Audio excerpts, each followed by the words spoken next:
Muy bien, hemos llegado al final de nuestro camino, al final de un camino que ha recorrido nuestro peregrino. Le hemos estado viendo durante muchos salmos, 15 salmos, bueno, 14, hoy es el 15, hasta llegar por fin a Jerusalén. Ha sido un largo viaje, muchas semanas hemos estado viéndolo y vamos a recordar lo que ha tenido que pasar este hombre y lo que ha tenido que aprender para poder decir a sus familiares y amigos el domingo pasado, ¿os acordáis? Mirad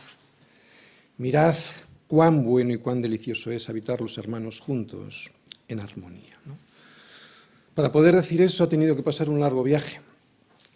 Eso lo vimos, como digo, lo vimos el domingo pasado, fue lo que les dijo. En cuanto llegó a Jerusalén, en el monte de Sión, y pudo entrar al templo después de tantos días de viaje. Y lo que aprendió y sufrió por el camino es algo parecido a lo que nos pasa a todos nosotros en nuestro peregrinaje hacia Jerusalén. Es algo muy parecido, aunque evidentemente nosotros no nos acercamos a ninguna ciudad física construida con piedras muertas, sino, como dice el autor de Hebreos, nosotros a quien nos vamos acercando es a Jerusalén, a una ciudad construida de otra manera, a Jerusalén la celestial, que es una ciudad que aquí vamos construyendo nosotros con piedras vivas, que somos tú y yo, y que hoy se manifiesta todavía como una sombra, ¿no?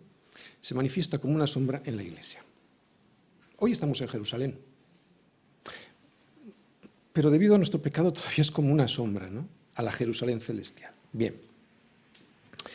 Por eso, y al igual que él, un peregrino que desea llegar a Jerusalén es alguien que, ¿os acordáis? Primer paso, Salmo 120, es alguien que sale de su ciudad. Evidentemente, metafóricamente hablando. ¿Por qué? Porque en aquella ciudad hay un sistema de valores en el que vive y que le agobia. Y por eso, segundo paso, confía en Dios como su Señor.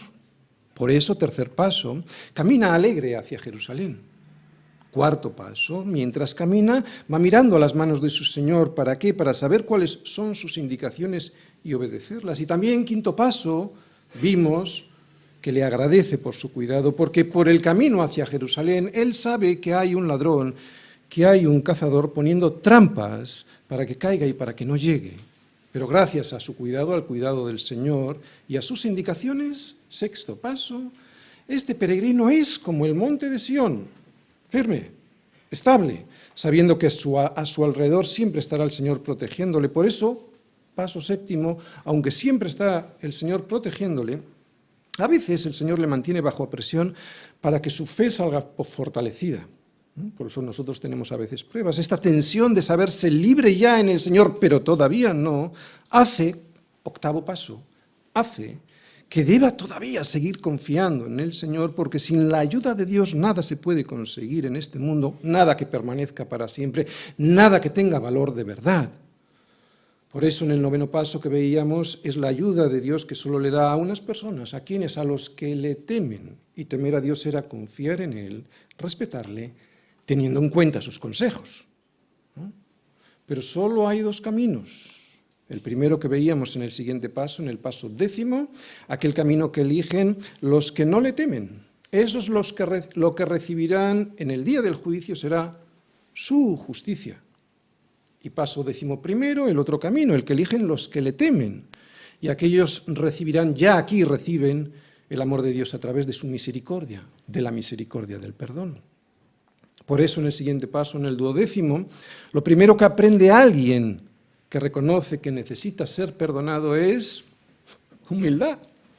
Eso es lo que veíamos en el paso 12. Y paso 13, solo aquel que es humilde puede entrar en la presencia de Dios para ser escuchado por Él y tener comunión con Él. Por eso en el siguiente paso, en el que vimos el domingo pasado, en el paso 14, después de la humildad aprendida en el paso anterior, ahora sí, ahora es cuando pudo entrar este peregrino en el templo a tener comunión con Dios y con el resto de los peregrinos, y en donde pudo, esto es lo que aprendimos en ese paso, en el 14, pudo recibir en Sion, en Jerusalén, en nuestro caso en la iglesia, la bendición y la vida de verdad. Este fue el camino hasta ese paso del domingo pasado que vimos. Vamos a recordar este último paso que vimos, el paso 14, en el Salmo 133. Lo recordamos. ¿Recordáis? Es el paso donde pudo recibir la bendición y la vida eterna. Leemos. Decía el salmista, decía nuestro peregrino en cuanto llegó a las puertas del templo y se lo dijo a todos sus amigos y familiares que viajaban con él. Mirad cuán bueno y cuán delicioso es habitar los hermanos juntos en armonía, después de haber estado perseguido en este mundo, ¿no? Un mundo que no es el mío. Es como el buen óleo sobre la cabeza, el cual desciende sobre la barba de Aarón, y baja hasta el borde de sus vestiduras, como el rocío de Hermón que desciende sobre los montes de Sión, porque allí envía el Señor bendición y vida eterna. En este último paso lo que vimos fueron todas las bendiciones que se reciben en Sión, en el templo de Jerusalén, que en nuestro caso es la Iglesia. Y aunque le resultó difícil y duro transitar ese camino para llegar hasta allí, hasta Jerusalén, por muchos motivos era necesario recorrerlo, ¿no? Para igual que para nosotros es necesario recorrer este camino, porque nosotros también somos peregrinos hasta que lleguemos a Jerusalén, en nuestro caso Jerusalén, la celestial. Y es que puede haber personas que en un momento determinado quieran entrar en la presencia de Dios, por ejemplo, cuando algo de repente les va mal, pero, sin embargo, para poder tener una verdadera comunión con Dios, un peregrino ha de ser un peregrino. O sea, ha de seguir los pasos que hemos visto y haber puesto toda su confianza en Dios a través de su Hijo Jesucristo. No hay otra manera de poder pertenecer a la Iglesia, ir caminando juntos y en armonía unos con otros hasta ir llegando hasta Jerusalén la celestial. Y es que nuestro hermano, que viajó durante muchos y largos días a Jerusalén junto a sus familiares y amigos, aprendió tantas cosas por el camino y pasó tantas dificultades que cuando llegó al templo le dijo a todos ellos: mirad, ¿no? Esto es diferente a lo que dejamos allí en nuestra ciudad. Mirad cuán bueno y cuán delicioso es habitar los hermanos juntos en armonía. Aquí no vamos a ser perseguidos, aquí tenemos un mismo sentir, aquí sabemos quién es de verdad el Dios creador de todas las cosas. Básicamente es lo que hacemos en la Iglesia, ¿no? Frente al mundo que nos sentimos que no somos parte de él, ¿verdad? Casi no hacía falta ni que llegase ni que pasase un minuto desde que llegó a las puertas del templo para recordar todo lo que él seguramente ya había experimentado en ocasiones anteriores, ¿no? Él sabía, tanto él como los demás, que allí iba a disfrutar de una experiencia única, como nosotros debiéramos disfrutar en la Iglesia, algo especial, muy diferente. No tiene nada que ver con ir al cine o ir a cualquier otro sitio, es una experiencia única, donde el Señor envía bendición a través de su palabra, y vida eterna a través de la salvación que Él da a los suyos. Les vimos salir a los peregrinos ya hace varias semanas en el Salmo 120, desde la ciudad en donde vivían, representadas en aquel salmo por Mesec y por Cedar. Y el domingo pasado les vimos llegar en el Salmo 133. ¿A dónde? Al templo de Jerusalén. Ha sido un largo viaje durante el cual les han ocurrido muchas cosas que nos han hecho reflexionar a todos nosotros sobre quién es Dios, sobre quién soy yo y cómo Él quiere tratar conmigo debido a mi gran problema que se llama pecado, y también cómo debo reaccionar yo ante un mundo que nos rodea y que le odia. Porque sí, le odia.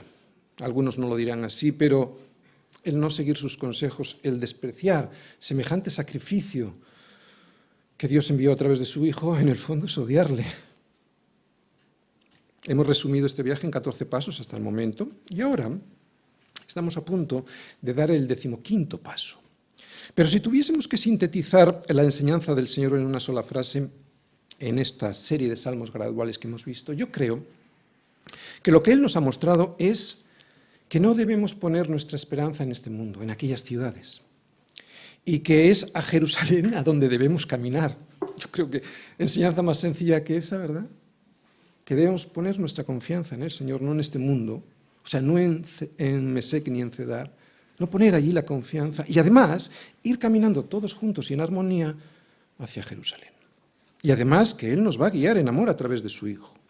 ¿Para qué? Para que todos nosotros juntos y en armonía podamos decir lo que hoy nos va a enseñar el salmista en este 15º paso, que solo el Señor es digno de alabanza, que solo a Él hay que levantarle las manos y bendecir su nombre, y que solo Él nos puede bendecir.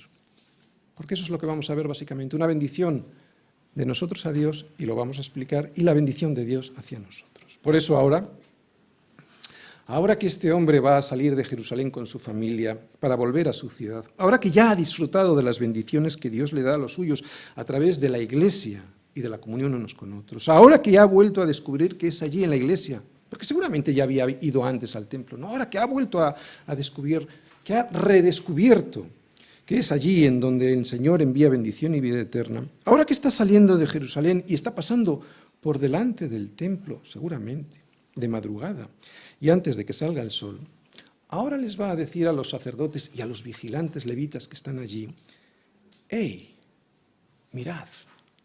Salmos 134.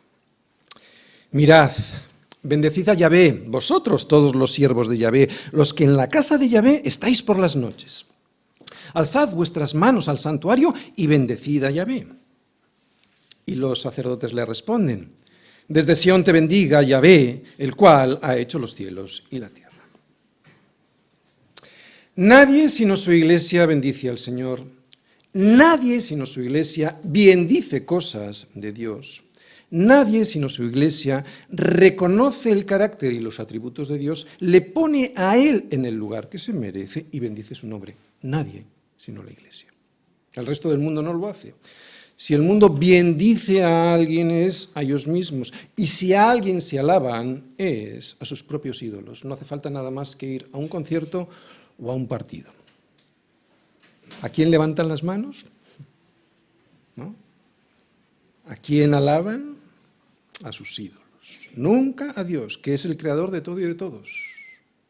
Yo sé que esto a nosotros nos parece increíble, pero desgraciadamente es así. Es absurdo lo que pasa, pero es así. Por eso nuestro viajero, después de haber sido bendecido por Dios mismo en el templo, que es lo que hemos visto al llegar en el salmo anterior, y a través de la comunión unos con otros, ahora va a volver a su casa junto a los suyos, contento y alabando a Dios, que es el creador de los cielos y de la tierra. Y lo que vemos en el salmo es que a quien primero anima es a los propios levitas y sacerdotes y vigilantes que estaban en el templo, que estaban en el turno de noche en el templo.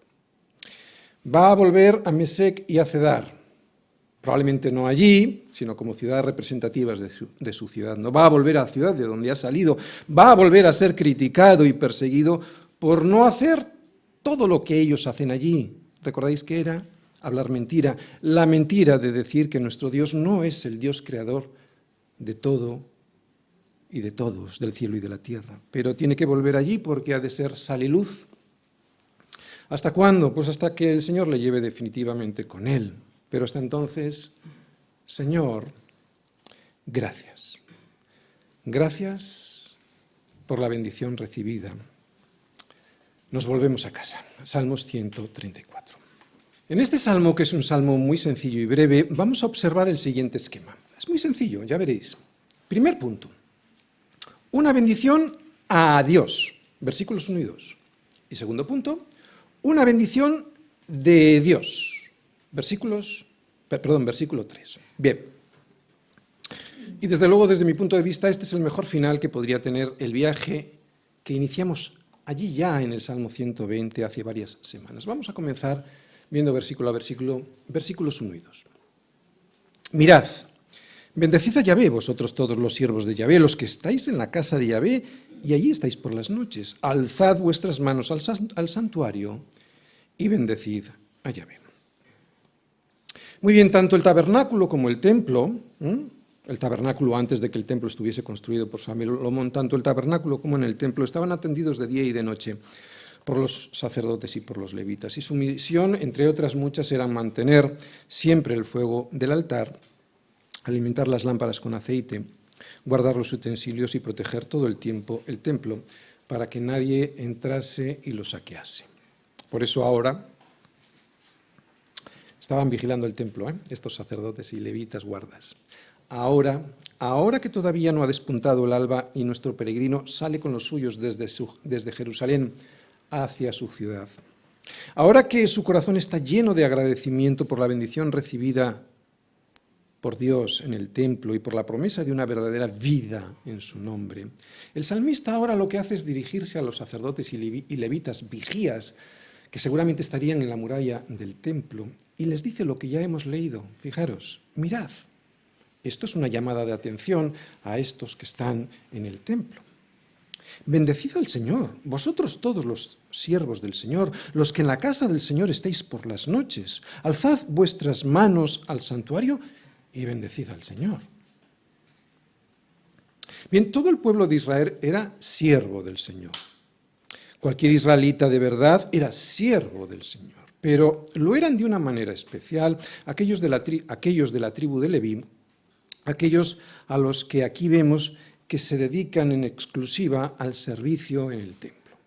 Bien, sacrificios de cientos de animales, mantener el fuego del altar, ¿no?, que tenía que estar siempre encendido, la administración de los diezmos y de las ofrendas, que no siempre eran en dinero, a veces eran en especie, el mantenimiento del funcionamiento del templo, tenía que estar funcionando de día y de noche, alimentar siempre con aceite las lámparas, mantener el orden y no permitir el acceso a aquellos que no debían entrar, etc. Todo esto se podía convertir en una rutina y provocar aburrimiento, y que un trabajo tan privilegiado fuera algo a lo que se hubiesen acostumbrado. Algo que, especialmente en las horas de la noche, estuviesen deseando terminar de hacer.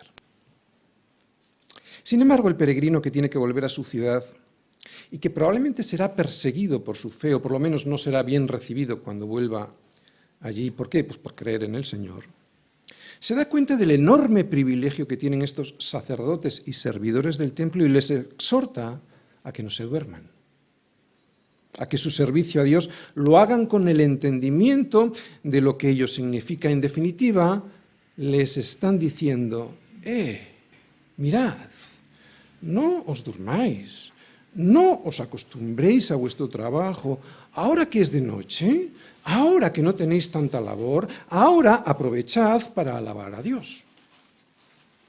Lo volvemos a leer para poder entender mejor lo que estos versículos significaban en este momento para ellos, ¿de acuerdo?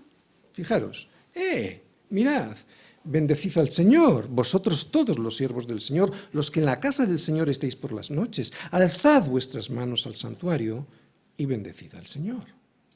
Vamos entendiendo mejor el significado del Salmo, ¿no? Por lo menos lo que quería significar para ellos.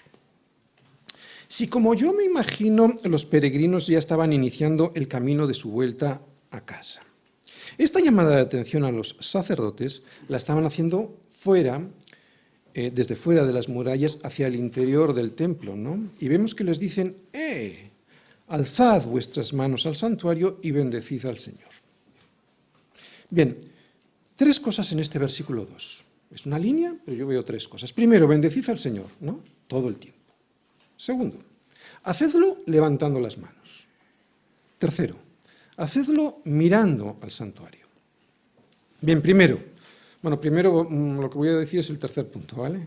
Primero, ¿qué querrá decir el salmista cuando les dice a los sacerdotes que bendigan al Señor mirando al santuario? Bien, el santuario al que se refiere es el lugar santísimo. Sabéis que el templo estaba constituido por varias partes, secciones, y que en el centro estaba lo que se llama el lugar santísimo, que era el sitio del templo o del tabernáculo, antes de la construcción del templo, en donde estaba el arca de la alianza, y por lo tanto en aquel lugar estaba la presencia de Dios todo el tiempo.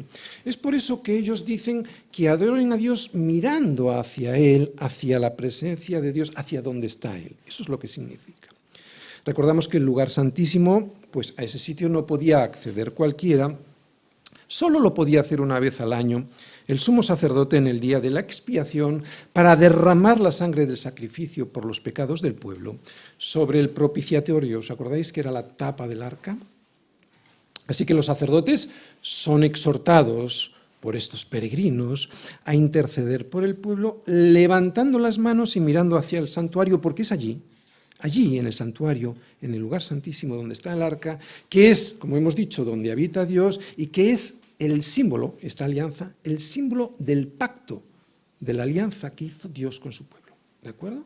Por lo tanto, lo que les están animando es a bendecir a Dios, mirando hacia donde está Él, su presencia, y lo que eso significa, la alianza que tenía con su pueblo.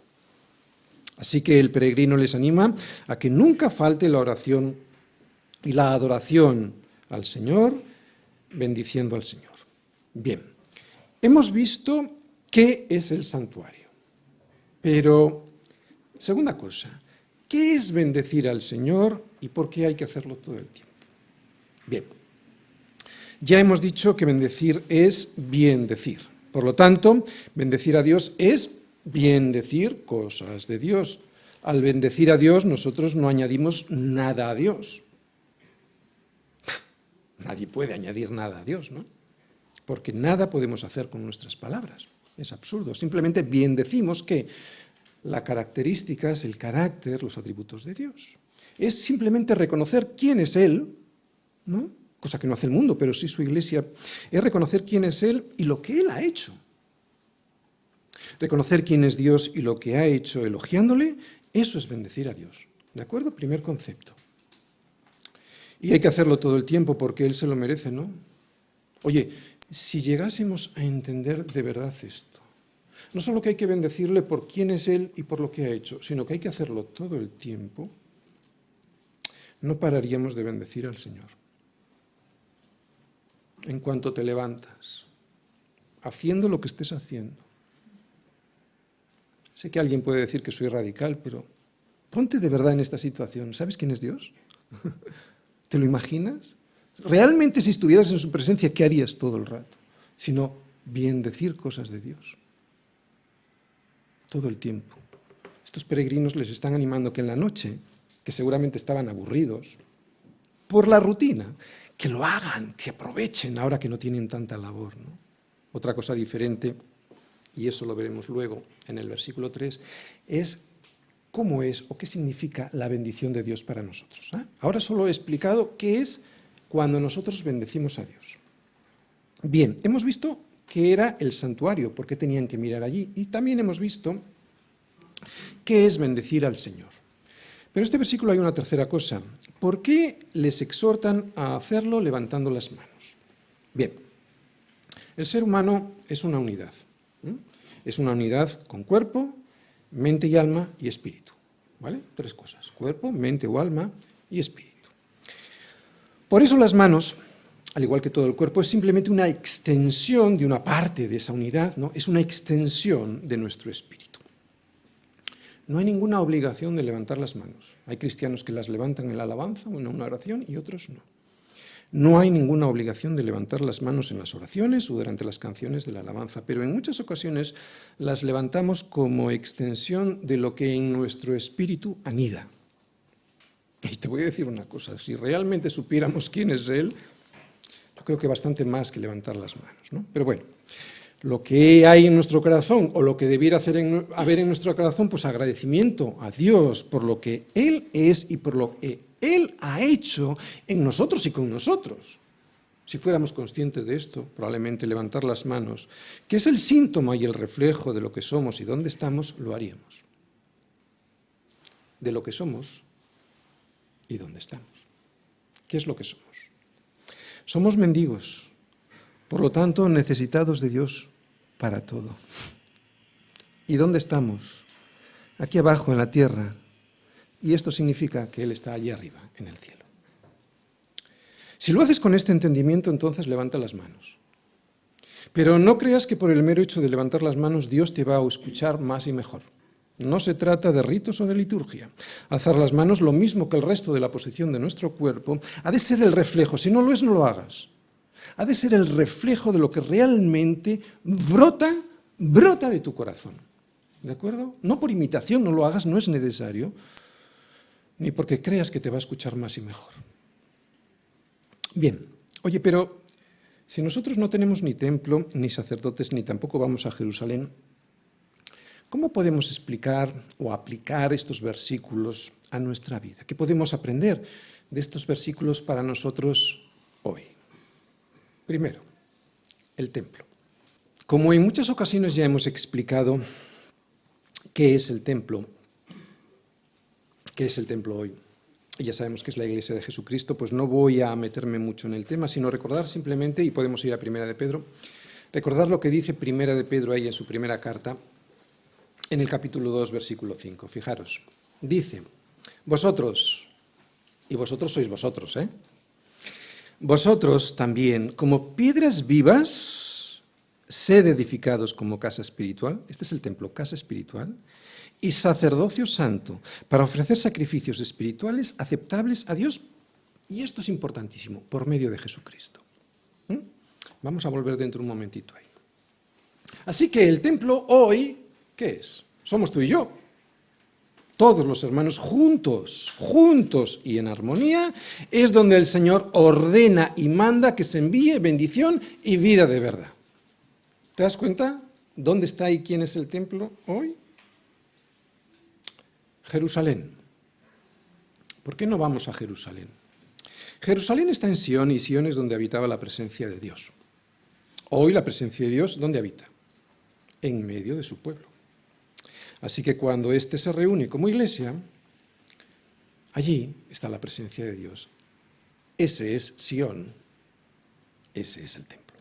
Así que cuando vamos todos a Jerusalén, o mejor dicho, cuando vamos todos a reunirnos juntos en armonía, lo que estamos haciendo es ir a Jerusalén, aunque como una sombra, como he explicado antes, como una sombra hasta que lleguemos definitivamente a Jerusalén la celestial. Digo como una sombra porque hay mucha gente, y con razón, que dice que la iglesia es defectuosa. Pues claro, ¿cómo no lo va a ser si somos pecadores? La iglesia hoy es el templo como una sombra de lo que será realmente. ¿Vale? Y los sacerdotes, oye, ¿dónde están? Porque nosotros no tenemos sacerdotes. Pues tú y yo en la Biblia somos llamados sacerdotes. Ya hemos leído las palabras de Pedro, vuelve ahí. Primera de Pedro, capítulo 2. Ya hemos leído a Pedro en su primera carta cuando dice: vosotros también, como piedras vivas, sed edificados como casa espiritual, el templo, ¿vale? Y sacerdocio santo. O sea que también somos sacerdotes. ¿Para qué? Para ofrecer sacrificios espirituales aceptables a Dios por medio de Jesucristo. Bien, lo que Pedro ahí nos explica es la aplicación para nosotros de lo que significaba para estos peregrinos el templo en el Antiguo Testamento. El templo con los sacerdotes y sus sacrificios, que es lo que está hablando Pedro ahí. No solo somos un templo de piedras vivas, sino que cada creyente es un sacerdote delante de Dios. Y no como mediador entre Dios y los hombres, porque ese es Jesucristo, sino que lo somos con un fin, dice ahí, para ofrecer sacrificios espirituales. Por lo tanto, ya no más animalitos, ya no más sangre derramada en el propiciatorio, porque el sacrificio hoy que Jesús ha aceptado, que el Padre ha aceptado, es Cristo, ¿vale? Y también nuestro sacrificio como vidas entregadas totalmente a Él, por medio de Jesucristo, porque si no sería obras en la carne, ¿de acuerdo? Bien, nosotros somos el templo, nosotros también somos los sacerdotes que le ofrecemos a Dios sacrificios, como he dicho. ¿Cuáles son nuestros sacrificios? Es nuestra vida entera entregada todos los días en una cruz, ¿no? Para en esa cruz que tenemos que cargar todos los días, clavar ¿qué? Físicamente mi cuerpo, evidentemente no, clavar mi ego, porque ese ego es el que se quiere colocar en el lugar de Dios. Y por lo tanto, lo que tengo que hacer en esa cruz todas las mañanas es morir a mí mismo, ya no más derramando sangres de animales. ¿No? ¿Para qué? Para alabar todos los días a Dios. Y todo ello, y esto es lo importante, por medio de Jesucristo. ¿De acuerdo? Quien ahora es nuestro único sumo sacerdote. Él es el mediador, no nosotros. Él es el mediador, no nosotros. Nuestros sacrificios son aceptables delante de Dios, sí, pero la condición viene ahí en la última frase de esta frase. Por medio de Jesucristo. Tu sacrificio de alabanza es aceptada, sí, gracias al sacrificio de Cristo, por lo tanto, por medio de Jesucristo. Así que en estas palabras de Pedro tenemos, fijaros, templo, sacerdote, sacrificios, sumo sacerdote y alabanza permanente, día y noche. Igual que es lo que vio el peregrino, seguramente, en su viaje a Jerusalén, todas estas cosas. Dios sigue siendo el mismo, ¿os dais cuenta? Y su pueblo le sigue sirviendo igual. Lo que pasa es que ahora es por medio de un pueblo de sacerdotes que pueden entrar en su presencia con total libertad, libertad que antes solo tenían los sacerdotes que ministraban en el templo. Y hoy la tenemos por medio de Jesucristo. La libertad de entrar en su presencia, me refiero. Antes no. Antes tenían que ir al templo. Y el mediador era un sacerdote. especialmente el sumo sacerdote, ¿verdad? Por eso, si ahora todos nosotros somos sacerdotes que ofrecemos sacrificios a Dios y por lo tanto podemos entrar en su presencia en cualquier momento y en cualquier lugar, creo que la exhortación que hace el salmista a estos siervos del templo también debiera ser para nosotros. ¿Por qué? Porque nosotros somos sacerdotes y nos puede pasar lo que probablemente les estaba pasando a estos sacerdotes por la noche, aburridos en una rutina. Escucha ahora, volvemos a leer, ya no para ellos, lo que significaba para ellos, sino lo que significaba para nosotros, estos versículos 1 y 2 del Salmo. Seguro que ahora lo entendemos mejor. ¡Hey! Mirad, bendecid al Señor vosotros todos los siervos del Señor, los que en la iglesia, en la casa del Señor estáis, por las noches también. Alzad vuestras manos al santuario y bendecid al Señor.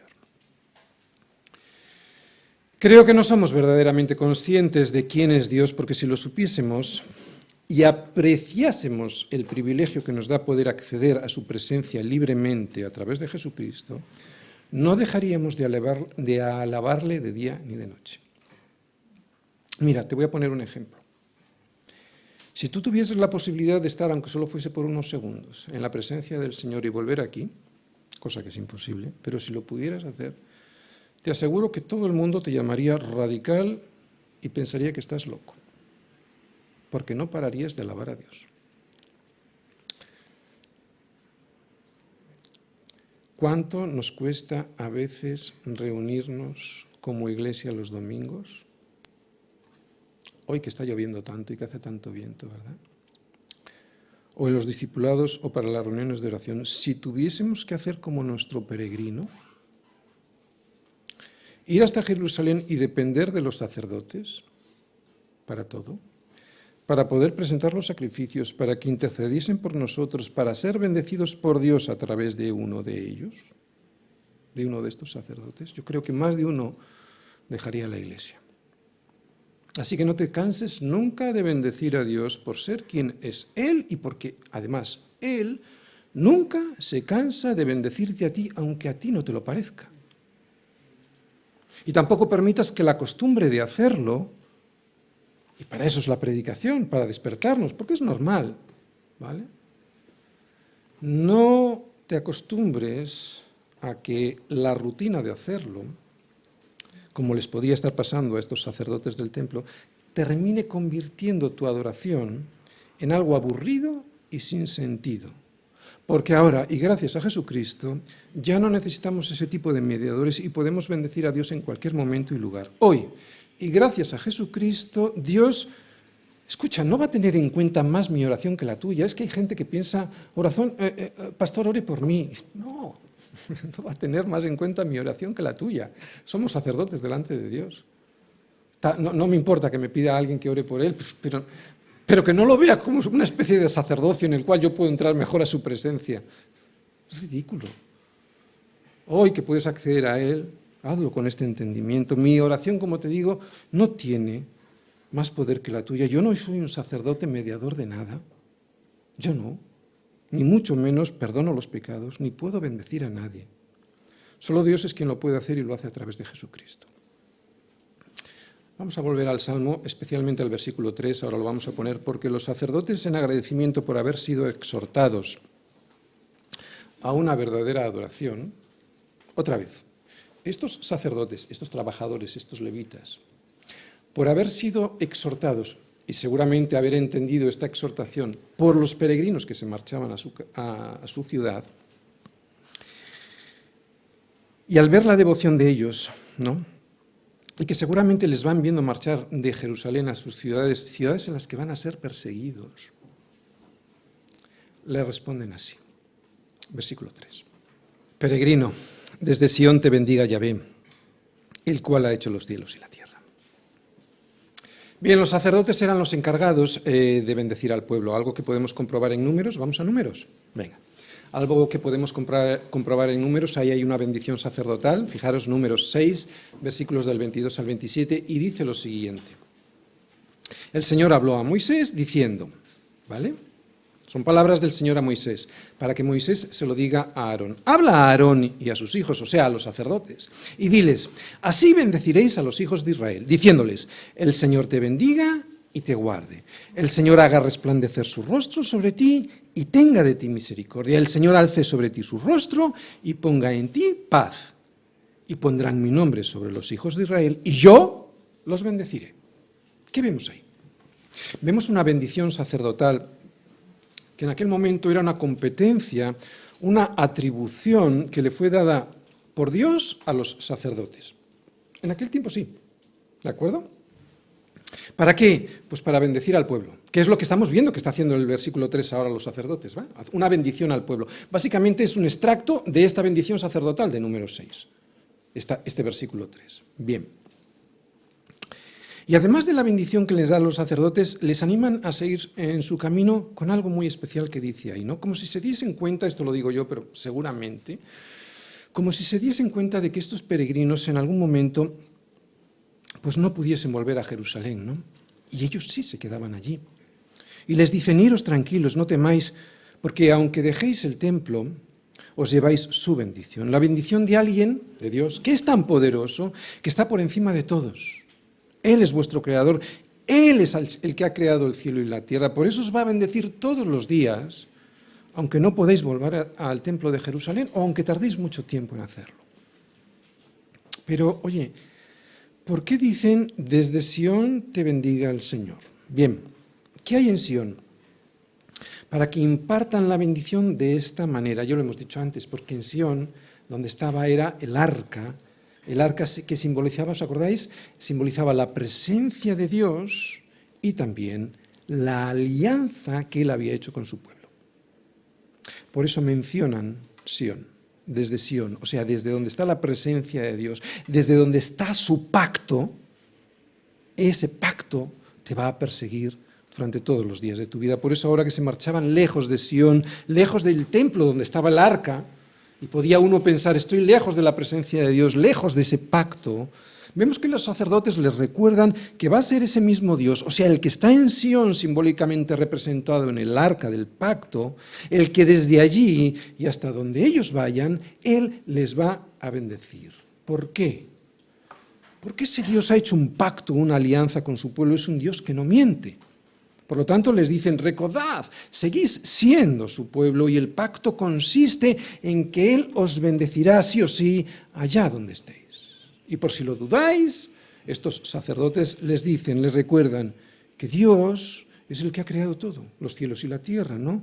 Y por lo tanto, esto tenéis que tenerlo presente, porque si Dios ha hecho eso, ¿quién más sino Él os puede bendecir? No hay nadie que pueda bendecir sino el que ha hecho los cielos y la tierra. Qué importante es la forma en la que termina esta bendición de los sacerdotes, porque como os digo, si es Dios quien ha hecho los cielos y la tierra, y por lo tanto el dueño de todo, y dice que te bendecirá, Él es el dueño de todo, ¿no? ¿Quién lo puede impedir si Él es el creador de todas las cosas, soberano y rey? Este versículo para nosotros hoy.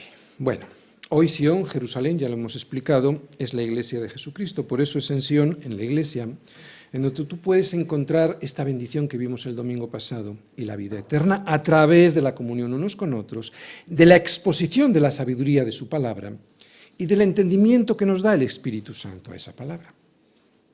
Porque si alguien no tiene el Espíritu Santo del Señor, yo puedo aquí exponer magníficamente y no entender nadie nada. Necesitamos la palabra, necesitamos al Señor, necesitamos su Espíritu Santo para entenderla, ¿no? La Iglesia como el canal por el cual desciende la bendición de Dios a su pueblo. ¿Te das cuenta? A través de la comunión unos con otros, a través de la exposición de su palabra, a través del Espíritu Santo. Pero no solo en Sión, sino también directamente del Señor puedes recibir la bendición, es cierto. ¿Por qué? Porque el Señor es creador de todo, de los cielos y de la tierra. Él está sobre todo. Así que allí donde tú estés también Él te va a bendecir. Quiero aclarar algún error sobre esto de bendecir a la gente. Hay algún error, o mejor dicho, hay algún cristiano, pocos creo, en esta iglesia ninguno espero, que deben pensar que tienen algún poder sobrenatural y que por lo tanto se pasan la vida bendiciendo a los demás, ¿no? Como repartiendo urbi et orbi bendiciones papales. Una cosa es bendecir a Dios, que significa, como hemos dicho, bien decir cosas de Dios, elogiándole, ¿no? Y por lo tanto es una simple declaración de mi corazón sobre el buen carácter de Dios y no producen nada más porque mis palabras no tienen ningún poder para producir ni en Dios ni en nadie nada. Y otra es la bendición de Dios sobre mi vida. Eso es muy diferente porque la palabra de Dios sí que tiene poder. Si Dios pronuncia una palabra, puede crear de la nada algo, lo que Él quiera, por eso sí tiene poder, yo no. Por lo tanto, si bendecir fuese declarar por mi parte que algo bueno le ocurra, o algo malo, eso sería maldecir, ¿no? Declararle que le ocurra algo bueno a alguien, pues no tiene mucho sentido, porque yo con mis palabras no puedo producir nada en nadie, porque de lo contrario, ¿qué estaría haciendo yo? ¿Me estaría colocando en dónde? En un lugar, en el lugar de Dios. Yo no puedo bendecir a nadie. Cuando alguien dice yo te bendigo, y aunque lo haga en el nombre del Señor, ¿qué autoridad tiene esa persona para declarar bendecida a esa persona? No tiene ninguna, porque eso, como digo, sería ponerse en el lugar de Dios que ha hecho los cielos y la tierra. Lo que yo puedo hacer es pedirle al Señor que te bendiga o desearle la bendición de Dios, ¿no? Lo que decimos habitualmente, que el Señor te bendiga, es un deseo. Yo te bendigo, ¿mediador de qué? No, que el Señor te bendiga. Bien. Como digo, yo no soy dueño de nada y por lo tanto yo no puedo bendecir con nada porque nada es mío. Yo no soy el dueño ni del cielo ni de la tierra. Otra cosa diferente es ser de bendición a los demás. O sea, como un canal por el cual mi vida, un canal por el cual desciende la bendición de Dios, como por ejemplo cuando compartimos cosas o ayudamos a los demás en lo que podamos ayudar. Pero eso es muy diferente. Eso es muy diferente a esa especie de invocación sacerdotal, ¿no?, que todavía vemos por ahí en algunos. Yo te bendigo. No. ¿Vale? Bien. El Salmo termina con el Señor como el creador del mundo. Es muy importante. Es muy importante cómo termina este Salmo, es muy importante cómo termina este viaje. ¿Por qué? Porque hoy en día, en las escuelas, en la televisión, en los medios de comunicación, en las universidades, en las conversaciones con nuestros amigos, somos constantemente atacados por pensar y decir que el Señor es quien ha hecho los cielos y la tierra.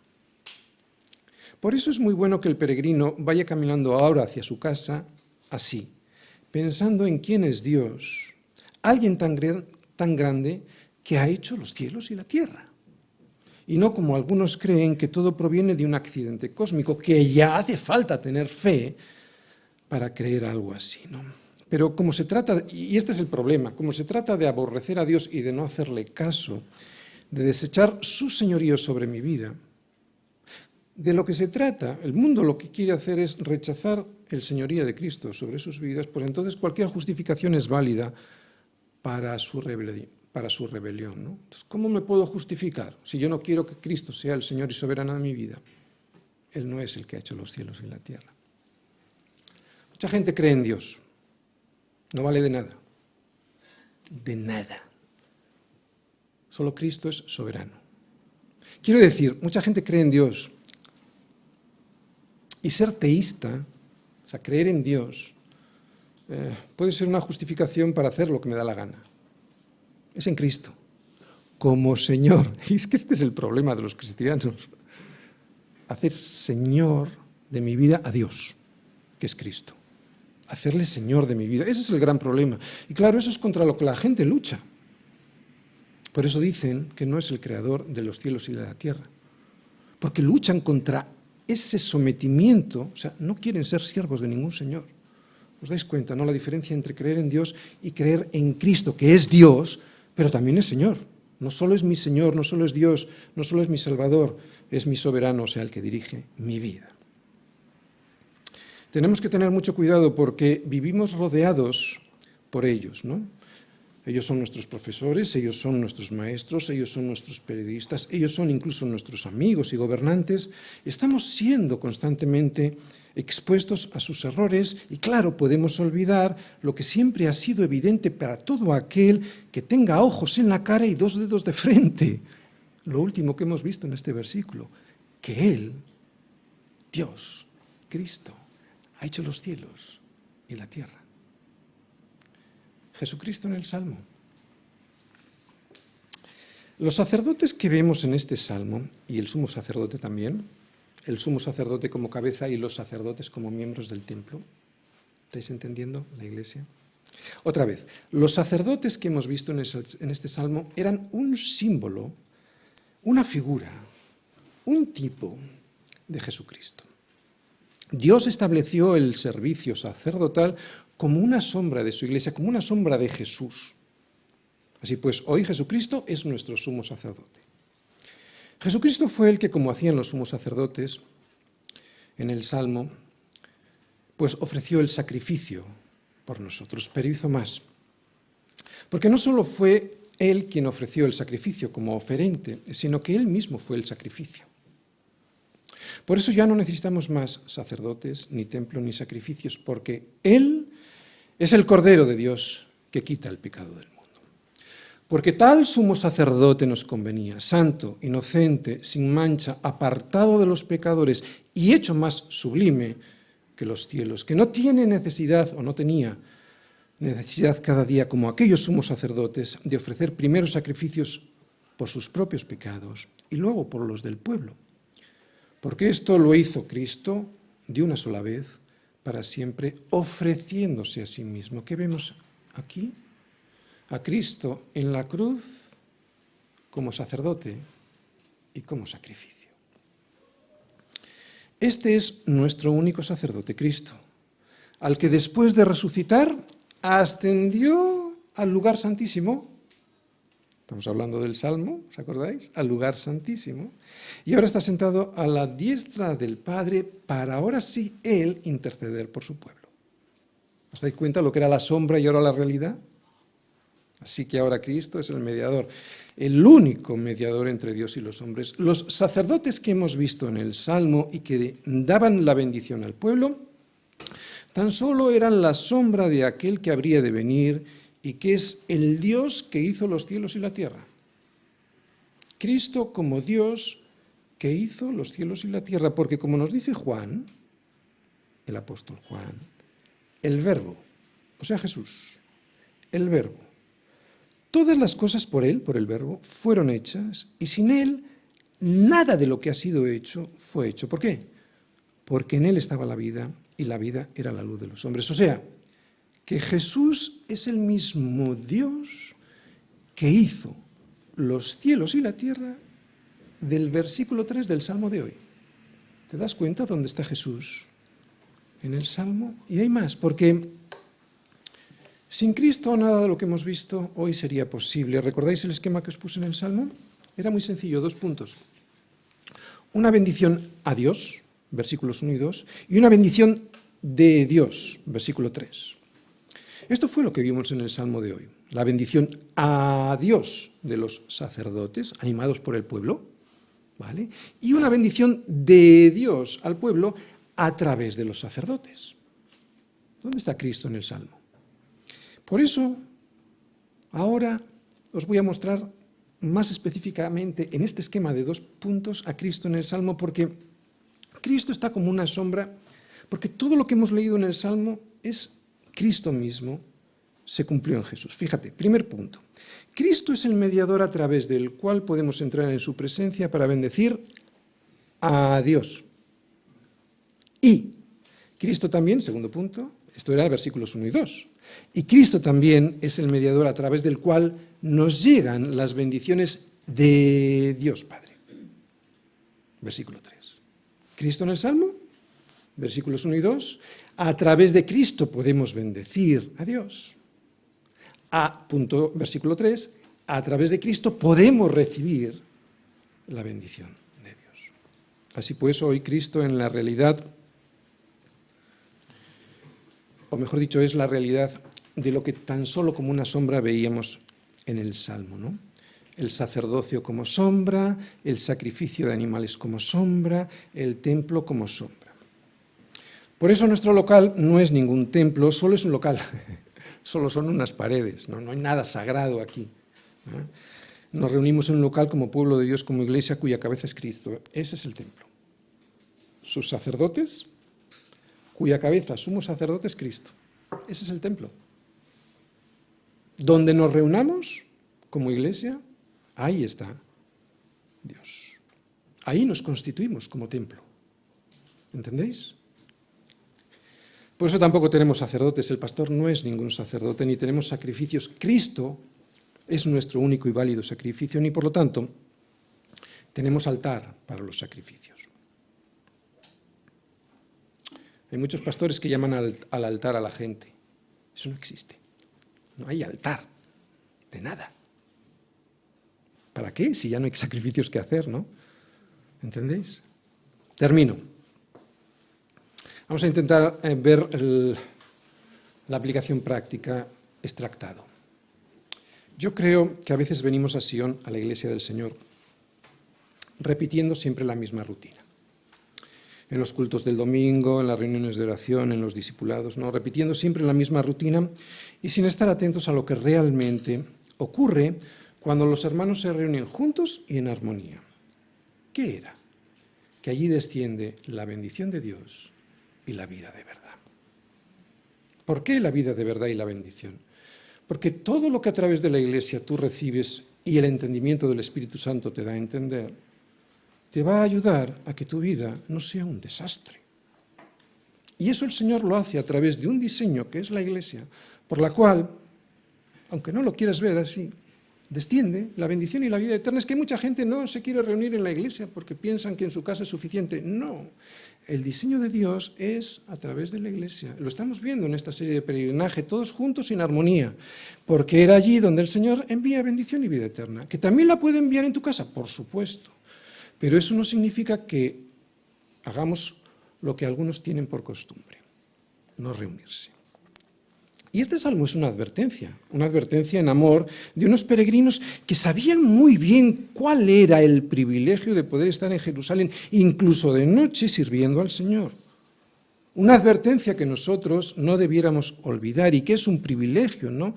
Tener una iglesia cuya cabeza es Cristo y que se expresa esa iglesia en la verdad revelada en las Escrituras y no en las tradiciones de los hombres. Hermanos, ojalá no nos sea quitado alguna vez el privilegio de estar en Sion, o sea, en una iglesia con sana doctrina, con correcta doctrina, porque si nos fuese quitado, de esa manera igual sí que veríamos, al retirarnos esa bendición, nos acordaríamos de lo que teníamos y no agradecíamos. Por estar en rutina, por estar aburridos. Porque te recuerdo que no tienes que ir hasta Jerusalén para adorar a Dios, ni para tener comunión con Él, ni con tus hermanos. Yo creo que si volvemos a leer este salmo, ahora ya para nosotros, ¿de acuerdo? Lo vamos a entender mucho mejor. Para entender el privilegio que significa tener una iglesia y tenerla tan cerca, ¿de acuerdo? Mirad, bendecid a Yahvé, vosotros todos los siervos de Yahvé, los que en la casa de Yahvé estáis por las noches. Alzad vuestras manos al santuario y bendecid a Yahvé. Y estos sacerdotes le respondían al peregrino: desde el Sion te bendiga Yahvé, el cual ha hecho los cielos y la tierra. Que el Creador de los cielos y la tierra sea nuestro benefactor es como para... A ver. Que el Creador de los cielos y la tierra sea nuestro benefactor es como para estar contentos, agradecidos y bendecidos. Que el Creador de los cielos y de la tierra sea nuestro benefactor es como para estar pensando siempre en Él y la gran cantidad de beneficios que de Él hemos recibido. Y esto es bendecir a Dios en todo tiempo, que es a lo que nos animan estos peregrinos en el Salmo 134. Esta es la última enseñanza de este viaje a Jerusalén que hemos visto en los salmos graduales. Mirad, muchos de los problemas de falta de contentamiento provienen de no hacer caso a lo que los peregrinos del salmo de hoy nos recuerdan. ¡Ey! Bendecid al Señor vosotros, todos sus siervos. y hacedlo también de noche. Amén.